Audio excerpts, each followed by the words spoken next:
The Politics podcast is brought to you by The Contender. Now shipping. This card game will blow your mind, and if you back the Kickstarter, the decks are officially on their way.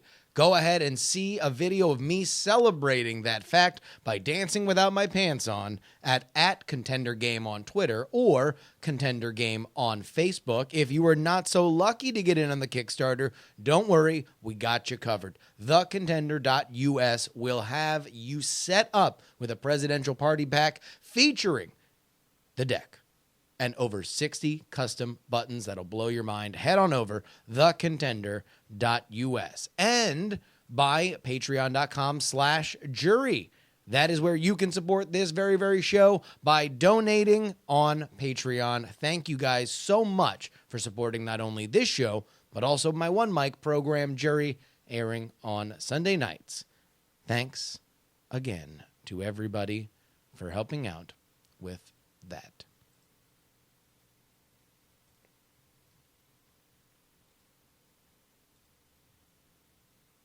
Step right up, folks. See the mental marvel of the campaign, Mr. McGOP. He promises to solve all your problems. Ask him any question. What about Korea? We don't belong in Korea. Let the commies have it. We should expand the war. Open a second front in China. Wait a minute. We can't do both. We can't pull our troops out of Korea and invade China. Go away, lady. You bother me. Any more questions? What about aid to Europe? I'll personally tear down the Iron Curtain. Not another nickel down that rat hole. Let the commies have it. That's double talk. What are you complaining about? You get two policies for the price of one. Stop confusing the issue. I want a straight answer. Should we support the United Nations or not? Yes. I mean no. No, I mean yes. You're confused. You're confused. Don't you be confused. Vote for Stevenson for president. Politics, politics, politics, politics.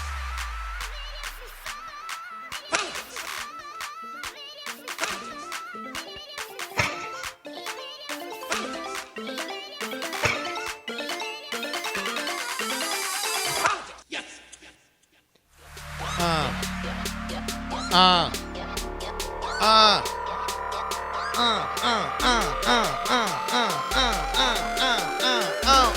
Are you ready to talk about politics?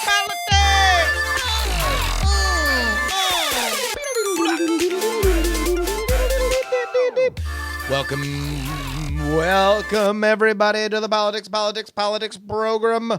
This is where we break down politics in a way that you never hear anywhere else. Everywhere else, you know, we're thinning the herd now. Have you noticed? There's been an awakening. Have you felt it? This is the time. Now we're past Thanksgiving. We're going to be past the holiday season. And it is a coma, right? This is a little cocoon wherein everybody who went in being very detached, very meta, very able to distinguish what is a political opinion and a decent argument or something that is meant to expand everybody's mental capacity. When people who had that ability, when we come out and bloom like a wonderful butterfly in January, we will have lost that. You will realize that when you look around to your friends, that they are no longer people that can have genuine political dialogue. No. Or conversations on the issues. No. Or what this show dares to do, to act and treat these political figures like they are meant to be treated. As people playing a very specific game, that will be gone. All of your friends, the people around you that used to be able to have these conversations with you will be gone, done, over, gone till November, as Wyclef Jean would sing, because they will be replaced by very angry, snappy, angry dogs, all of them, of all political stripes.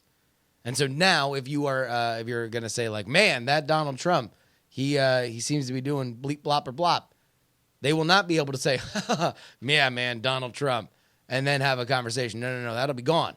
That'll be 2015's version of your friend. 2016's version of your friend will go and breathe fire, and snakes will appear from their mouth, and their ears will emit steam. Their nose will have just bugs crawling out of them because they will be that inflamed by the fact that this cannot be talked about in any way other than life or death. Because they will have been consumed.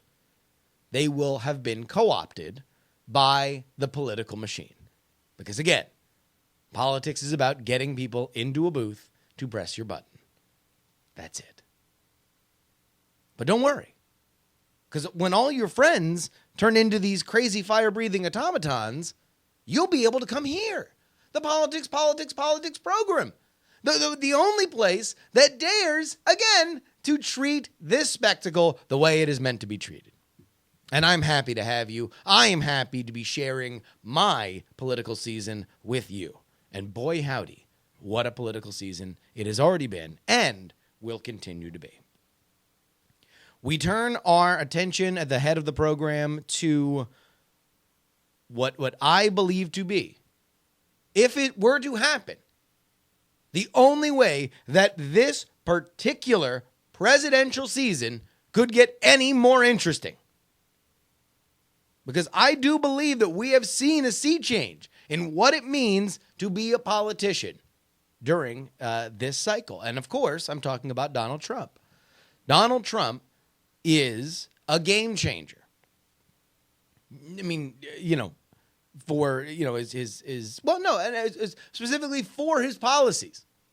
For the fact that he doesn't seem to really know all that much about them.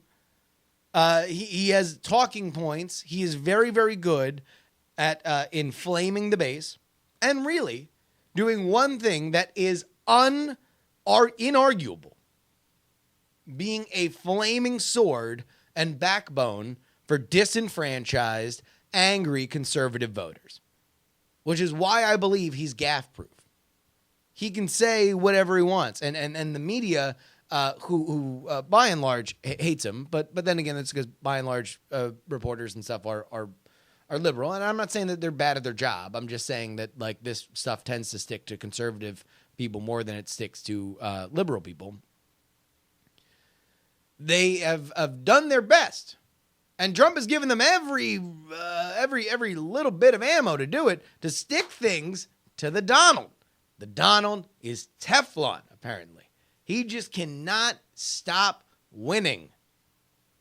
He is currently leading in the polls. We got this segment here on the show, the poll dance, where, the fun, what I meant to do with the poll dance is to put a little bit of a fun spin on the idea that polls come out all the time. And there's this weird horse race of like, well, somebody's sixth and somebody's fifth. And so let's take this random data and put it into a really funny context. Here's the problem, though. Like, Donald Trump just keeps winning all these polls in such ridiculous numbers. Now, if you read the Nate Silvers of the world and you have really, really sober-minded people that will explain to you that what Trump is doing historically will fall apart. He won't be able to make it out of the primary season. And specifically, his success is due to a few things. Number one, he's good with the media. Number two, it's a gigantic field. And number three, in general, it's weird that we are paying as close attention to these kinds of polls this early in the field, which feeds the media, which feeds Trump, which creates an echo chamber. But that is all ignoring the fact that what Donald Trump is doing is kind of amazing, because he can act not really all that Christian in terms of how hard he goes after people, and yet he's appealing to evangelicals in Iowa. He can ostensibly kind of be the sort of fat cat capitalist, like I don't give a rat's ass about people kind of businessman that Newt Gingrich worked really, really hard to paint Mitt Romney as. Like, think about it like this. During last the last presidential election, you had Newt Gingrich go really hard against Mitt Romney as being a cold-hearted, beady-eyed capitalist. When Mr. Romney came to town. And Donald Trump is basically that caricature. Like you could invent a character of Mitt Romney to be. Donald Trump's that guy. And that hurt Mitt Romney. It does not hurt Donald Trump. It's really, really, really exceptional. It is something different. And I will say, I believe it does represent the leading edge of a sea change of what it means to be a presidential candidate. Now, I still don't think that Donald Trump's going to get elected out of the primary or in the general. But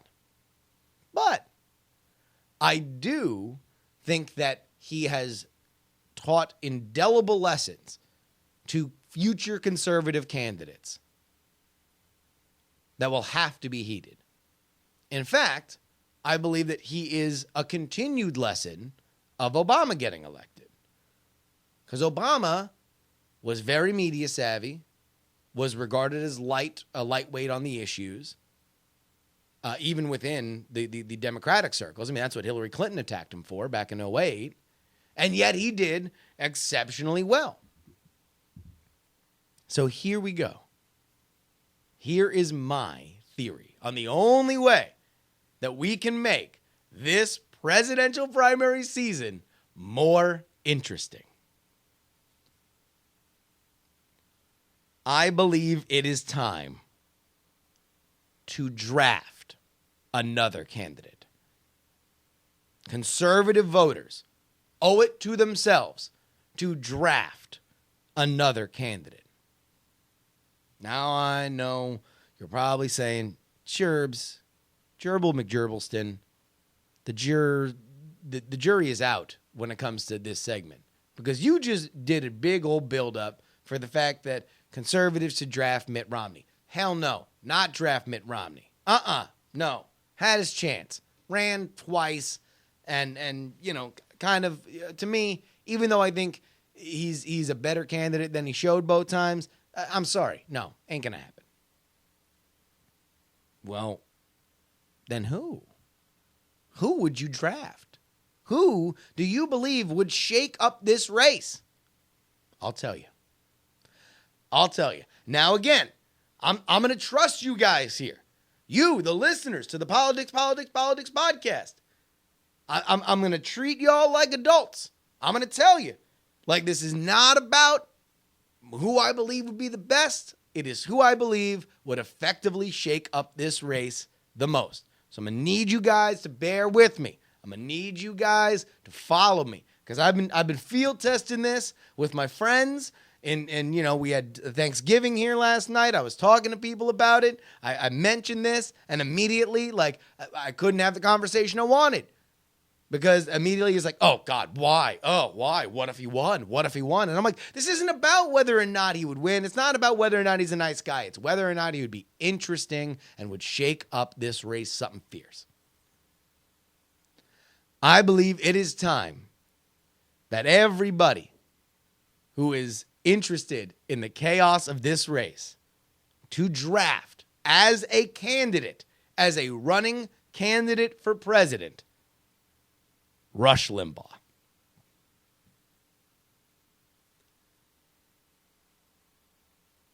I hold. Well, here, I'm actually on video, so I can't do it like he would normally do. I hold in my hot little hands a few reasons why Rush Limbaugh would be able to not only shake up the race and run effectively against Donald Trump, but now is maybe the only time in history wherein he would be looked at differently than ever before. We go now to Rush Limbaugh answering this very question. Rush Limbaugh was asked by somebody on his radio show whether or not he would be president. This happened on July 16th. Rush Limbaugh on his radio show. Here we go. Rush Limbaugh. July 10th. This is 2.5 weeks after Donald Trump runs for president. Gary from Charlotte asks, it just says Rush for president. Rush Limbaugh responds with the following. The idea of running for president, ? I've never considered it. I wouldn't make it past my presidential announcement. Look, I'm the guy who invented the word feminazi. That's the first negative ad that would be run. You can pull any number of those things. Here's the thing. This is why my campaign would be problematic. Getting an audience is far different than getting votes.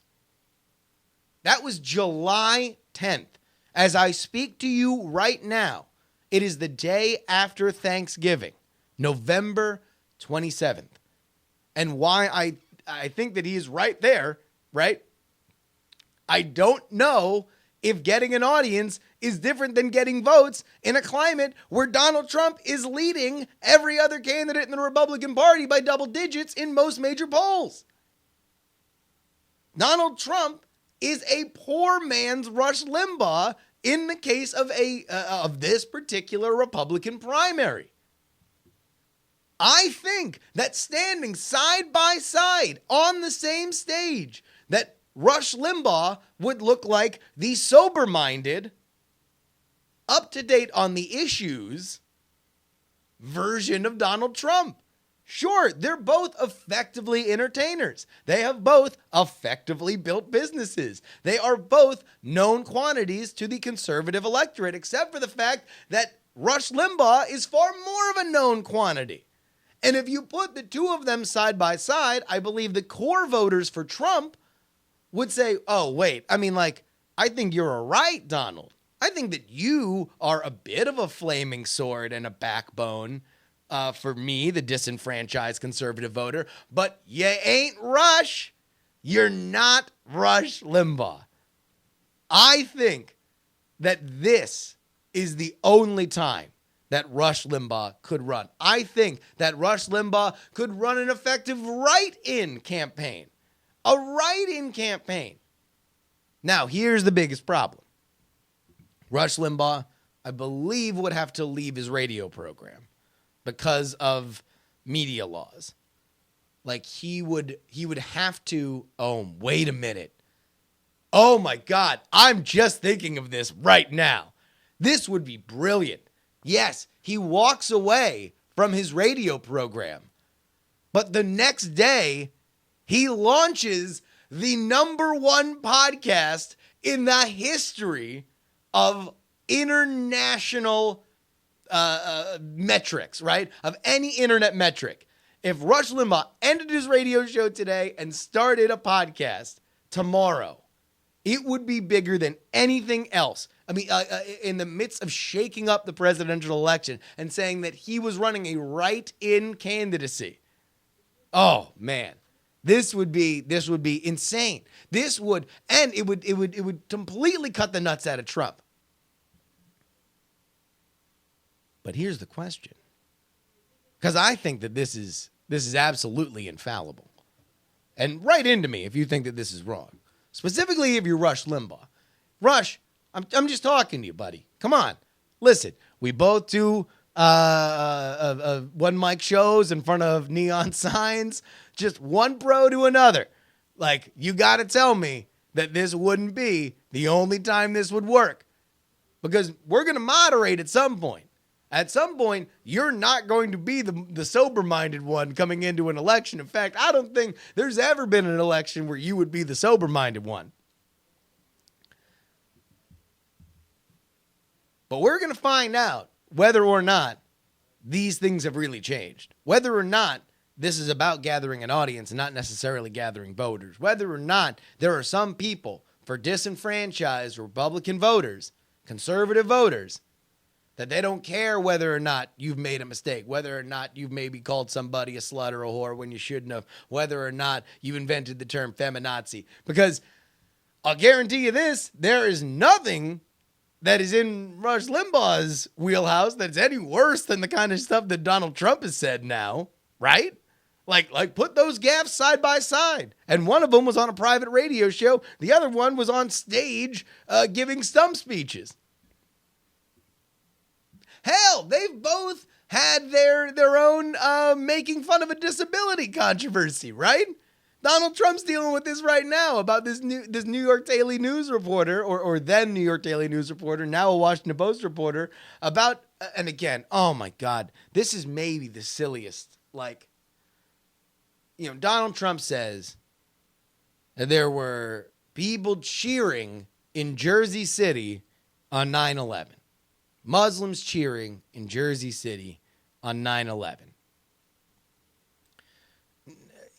And he, citing this is a Washington Post article that happened. And so, like, this is how in the weeds, this is how in the hedge maze we get.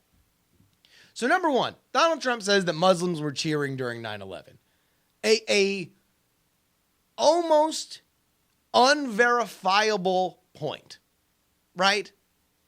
Because he's saying that, I guess, people saw Muslims cheering on 9/11 in Jersey City. Like, that's so hard to definitively, without video, right? That definitively said did or didn't happen. Now, the underlying point he is making, you can attack, right? You can say that, all right, so let's say there were 5 Muslims right outside the PATH train entrance that were jumping up and down, hooting and hollering, doing the electric boogaloo, because 9/11 happened. They were so excited. They're spraying champagne on each other. They're doing backflips. There's a Soul Train line where they're like, dancing and popping and locking. Like, let's say that happened. What does it matter? Like really? Honestly. Like, what? So there were a couple people happy that 9/11 happened. Like, what is that? What is that indicative of? Even if it's absolutely true.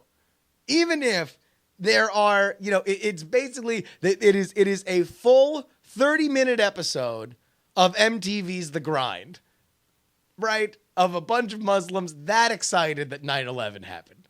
Like, let's say, like, what does that even mean? What does that even, like, how does that contribute to any understanding of either our current immigration system or the specific question of how many Syrian immigrants we should allow into the United States?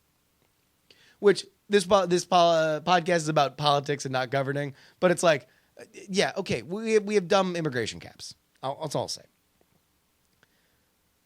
Look them up. They're racially based, and it's weird. So we have this, a dumb argument, a stupid argument, right? That then becomes even stupider because now we're in a rush to prove an unprovable.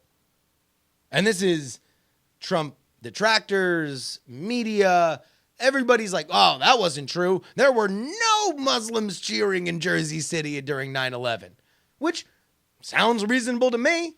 I'd believe that there were no Muslims cheering in Jersey City on 9/11. I got people in Jersey City, many of them look Muslim. And I don't know, I'll ask them. I'll ring them up. Be like, hey, man, did you see any Muslims cheering on 9/11? Because I'm going to go ahead and take a wild guess and say probably not. But we can't prove it. And so now we get into this thing. Okay, well, let's go after Trump. Let's go after Trump. Let's unprove, or let's prove that this thing didn't happen. Like, oh, he doesn't think it happened. Oh, we're going crazy. And so then they go after him. So now he fights back. And he says, well, look at this Washington Post article. This dude ran it. And now he says it didn't happen, but they never ran a retraction. Blah, blah, blah, blah, blah. So, okay, so just so we know, dumb argument. We've already taken a left to prove him wrong on a dumb argument, and now we are right to his point of view. And now we go left again because in the process of him mocking the reporter that initially wrote that there were these things on 9/11, that there were these celebrations on 9/11, Donald Trump does one of these. He does like a weird spastic movement in a way for him to illustrate that he didn't know or to mock the man's physical disability because BT Dubs, spoiler alert, this particular Washington Post reporter has a physical disability that would contribute, or you could look at Donald Trump's movements as being mocking of. So here we go. Dumb argument. We're looking to prove Donald Trump is wrong on the stupid, unverifiable argument. Donald Trump fights back. Okay, we now criticize the fact that he fought back, and now Donald Trump says, "Well, I had no idea that this dude had this kind of physical disability." And then they're like, "Well, oh wait, this dude's covered you since the mid '90s for the New York Daily News." Do you understand how far in the hedge maze we are? This is so stupid. This is profoundly stupid. This is among the dumbest tempest in a teapot in a teapot arguments I think I can remember, at least in this season. I know it happens regularly, but this is so insane. And by the way, this is what the rest of the Republican candidates drives them nuts. It's got to drive Marco Rubio, Jeb Bush, John Kasich absolutely up a wall, because all of this is just more brand recognition for Trump. Because there is no more surefire way to punch up and give red meat to the conservative, the angry, disenfranchised conservative masses than to beat up on the media, or to look the media in the eye and say, "Look at these liars." It is without a doubt the easiest cheap heat for that crowd. So Marco Rubio's out here saying, "Wait a minute, I had myself a little bit of momentum. Well, why don't I get media attention?" No. We're too busy trying to argue whether or not Donald Trump is mean to a reporter because he is pointing out that he didn't say a thing. He had a point and he didn't retract it, but it's about 9/11 and whether or not Muslims were cheering for it on 9/11 specifically in Jersey City. So yeah, that's why we're not paying attention to literally anybody else, because we are that far down into the Trump hole. The Trump hole has its own gravity. It is just sucking in. That is the gigantic sucking sound you hear, to quote Ross Perot, is not Jobs leaving the United States, but rather the gravity of the Donald, who just sucks everything in. We don't know whether or not Donald Trump will eventually be a flame-out campaign, but I do want to start a new segment, because this is one of those episodes where there ain't a whole lot going on. You know, we had the Trump. The Trump silliness. But there's not a ton of news during the holidays. So what I think I want to do for these next few weeks, when everything's going to kind of quiet down a little bit, is do some evergreen stuff. So what I was thinking about is great flame-out campaigns. These are, I think, my favorite parts of the primary process, because every once in a while, and let me know whether or not you guys are down with this. There's a candidate who probably doesn't have a rat's ass chance in hell of winning, who just captures your heart, who just makes you like happy, or says something, or is in on an issue that you're really all about. For many of you, this will be Bernie Sanders, right?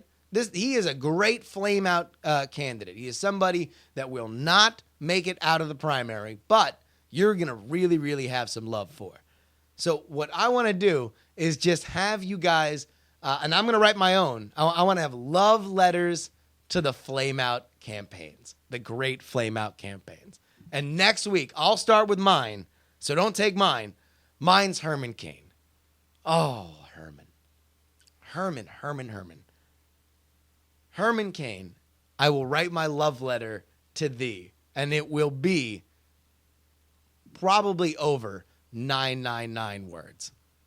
That's how much I loved the Herman Cain campaign. And we're going to go over some of the most amazing stuff about it, including the greatest political ad ever. It's my favorite of all time. Nothing can touch it. The second that this came out, I think we're still on NSFW. We were on the NSFW show, and it just overtook us. It overtook an entire episode of the show. I loved it so much, and I couldn't shut up about it. If you don't know, then wait until next week, and we're gonna go over it. The other thing that I wanted to talk about is, I've looked at some of the listenership here on the podcast, and thank you guys so much for spreading the word on this. This is easily the biggest podcast that I've had outside of kind of the Diamond Club industrial complex. Like there's more and more people that aren't really involved in the Frog Pants Diamond Club community that find this show because it is a political show, and that's something that people are really, really interested in at this time of year. So thank you guys for doing it. But I kind of got to thinking. I've been thinking. What do you say we make our own rolling poll? And I just put y'all on like a mailing list or something, and periodically, or we have a phone bank or something, and we just conduct our own poll. Because if you look at all these polls, I've been reading the methodology on half these polls that we do for the pole dance, and it's basically like 300 people. We got 300 people. All we got to do is collate all the data and just put out a press release. I'm willing to put my own money behind a press release where we basically have our own poll. Because I kind of feel like this is a legit audience. This is a smart audience. This is an audience that actually cares about this kind of stuff. As opposed to, I saw a great tweet that poll data makes a lot more sense when you read 300 people who still have landlines and are answering unsolicited phone calls before everything. So it's like 300 people with landlines who are answering unsolicited phone calls, 38% of which believe Trump is ready to be president.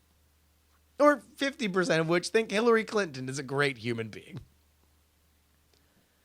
I think that it would be awesome if we did our own poll. So look for that. We're gonna put that together. If you guys are into that, I am into putting it in. But we don't have one yet. We do not have the politics poll just this yet. We do have one that was very, very interesting. But for those of you who are new, well, you need to be aware that we don't just read the polls on this program. No, we don't.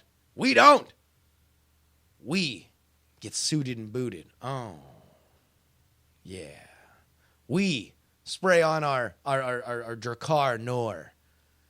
We head on out to the gas station with a $100 bill, buy a 5-cent stick of gum, and then say, homie, the rest of it in ones. Because when we read polls, we give you the only, the unique, the open till 6 a.m. pole dance.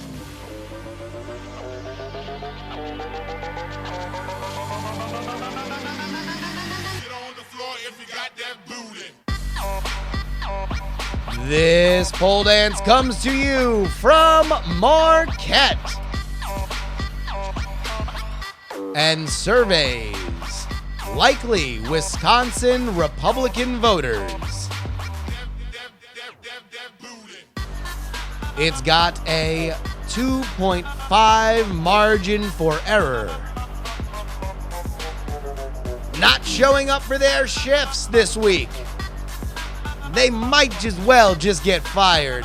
It is Scott Walker, Lindsey Graham, Bobby Jindal, and Rick Santorum.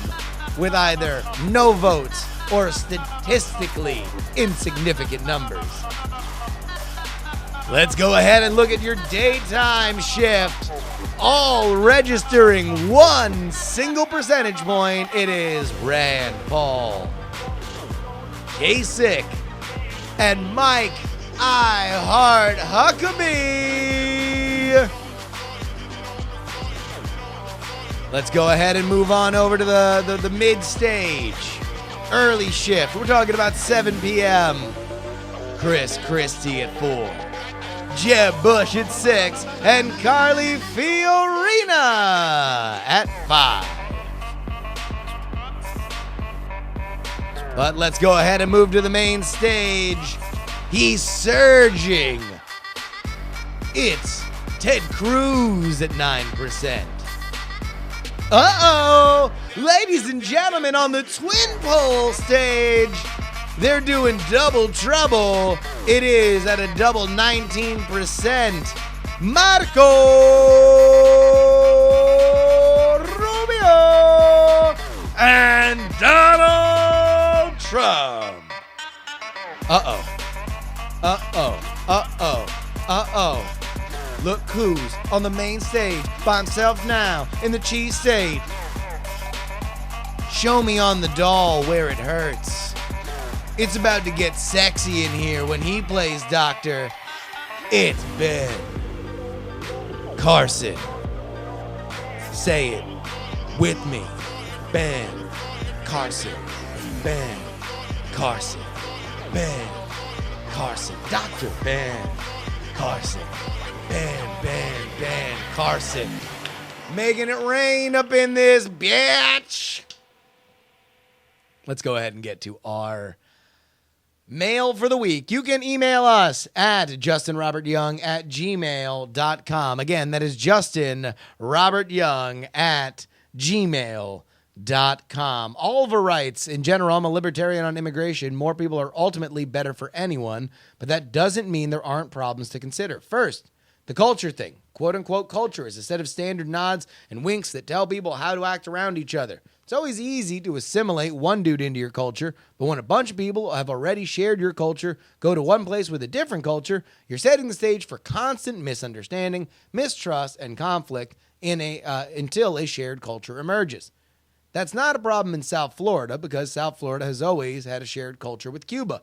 It's closer to Cuba than it is to much of Florida. If a whole bunch of Guatemalans, Koreans, or hell, South Floridians decided to move to Elkhart, Indiana all at once, that transition would become more difficult. This is why Europe has had near constant conflict with its immigrant population for years.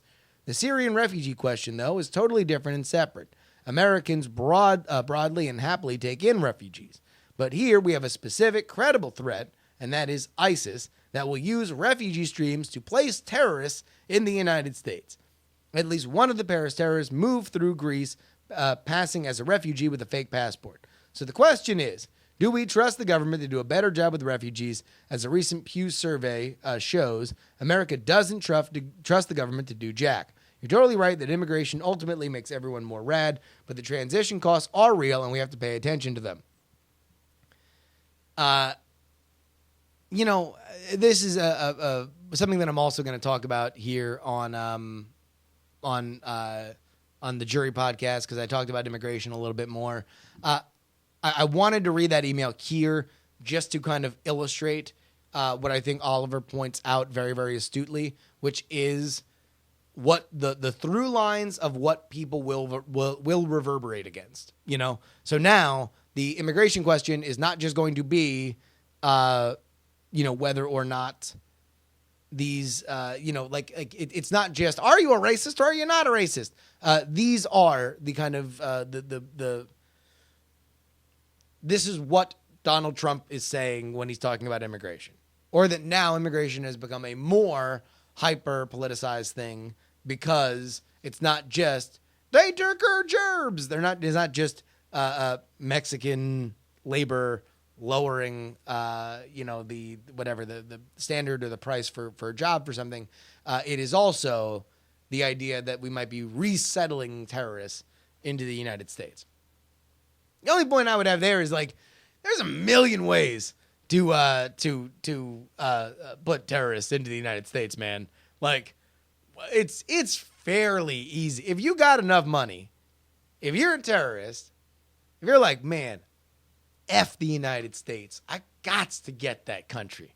I got to get them like yesterday.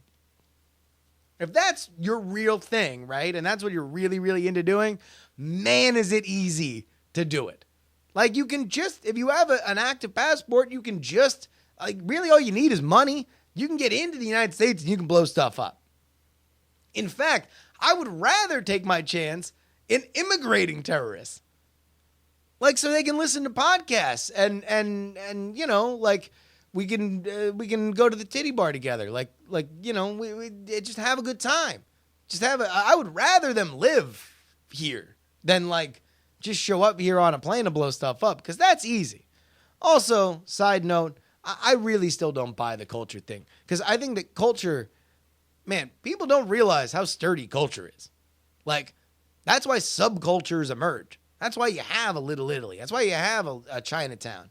You know, because people, if you're coming into a radically different culture, you tend to group with other people that are like you. I mean, that's a human thing.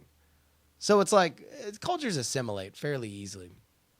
But thank you very, very much for writing in, Oliver. And I know that you didn't write into this podcast.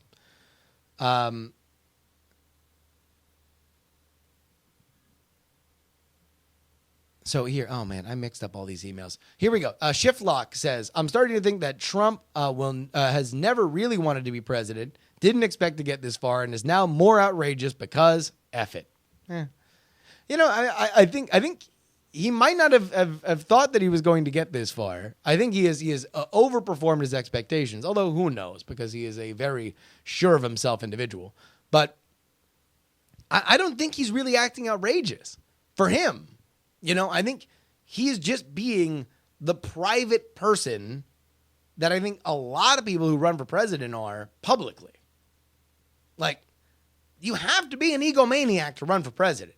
Like, that's not debatable. You've got to think the world of yourself. Just look at even the standard messaging that we see from politicians about whether or not they're going to run. I was called to do it. Like, if somebody that you knew woke up and said, I went to go get that IKEA couch because I was called by God to do it, or something more than that, right? Something more grandiose. I had to do this because I was called by God. God took his time out of his day of, you know, making water wet and you know, I don't know, affecting the outcome of football games so people thank him. Like, he took all that aside so we could be like, you need to run. Aside from the fact that he apparently does it many, many, many times. And even if you take God out of it, it's almost more egomaniacal to think that, yes, the populace has risen up and has finally said, we need you. You are our savior. You got to be an egomaniac. Trump's an egomaniac, but I think everybody in this race is. Everybody who's ever run for president is an egomaniac. From Ralph Nader, Bernie Sanders, to Donald Trump and Pat Buchanan. They all think that they are God's gift to America. Ken says, I think historically during times of chaos and unrest, the biggest asshole rises up to fill the power void and establish the new draconian normal. Examples include the French and Russian revolutions and the post-Ottoman Middle East. Bring in the references, Ken. Which brings me to Trump. Will he be the asshole America turns to if the shit hits the fan between now and November 8th, 2016? I mean, really hits the fan. Like 2 9/11s with a side of Katrina and a steaming hot cup o' summer of 1967. Do you think things need to get that bad? Also, if he did get elected, do you think he'd calm down, or is he just acting like Rowdy Roddy Piper because he's in campaign mode? Well, just when you have the answers, he changes the questions. That's the first talking point. Okay, so would the world going to hell help or hurt Trump? I think it would hurt Trump. I think if we got into like a war situation, that we would probably more rely on a less risky candidate. Like, I think even Trump voters look at him as blowing up the system that they don't agree with. And I think that if we were under attack, or if there were a series of attacks, we would probably shy away from blowing up the system and shy more toward an establishment candidate. Would Donald Trump calm down if he got elected? I don't know. Again, this is the Politics podcast, not the government podcast. But I think he would have to wind up delegating a lot more. And so, he would have a lot more people talking for him. That is President Trump. And finally, favorite email of the week comes from Dennis. It says, when you played the New Day theme, it got me thinking of what wrestling heels are most similar to political candidates in the eyes of their opponents. And here are some things that came to mind. Ben Carson is Xavier Woods, ostensibly wrapped in the cloak of gospel culture and highly intelligent due to his doctorate, but the more he talks, the more he annoys and shows his heelish ways. Jeb Bush is Randy Orton, a legacy character that seems like a real threat at points, but lately is just kind of another guy. Marco Rubio is Roman Reigns. He has the looks, he has the right things, has an entertaining moveset, but for some reason isn't connecting with the fans the way he should. Maybe he'll win it in the end, but it's probably because he'll have the help of the powers that be.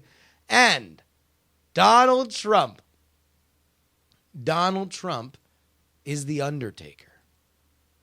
Because he's a cartoonish character that becomes more ominous and scary the longer he stays in the business.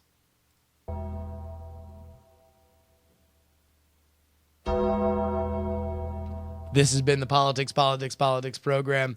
If you would like to support the show, please go ahead and holler at your boy by sending in an email, justinrobertyoung@gmail.com. Of course, you can buy The Contender, the card game I made with John Teasdale and Megan Fawn and Guts and Glory at thecontender.us. Music has been provided by Valesco and Trop Killers, and you can find me at Justin R. Young everywhere, including Snapchat, Periscope, Twitter, Facebook. And again, see a video of me dancing with my pants off at Facebook or Twitter at Contender Game on Twitter, and just search for Contender Game on Facebook. Till next time, though, folks, my name is Justin Robert Young. There's some shows that talk about politics, some shows that talk about politics, but this is the only one that talks about politics. I will see you guys next week.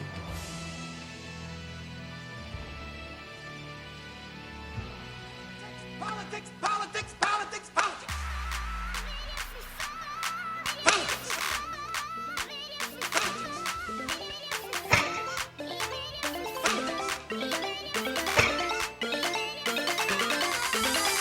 Politics, yes.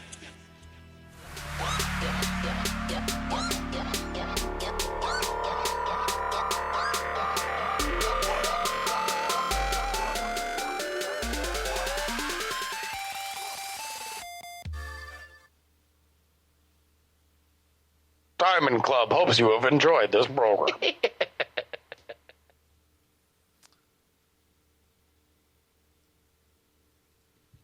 See ya, YouTube. I got you a tree. I got a tree! I got you a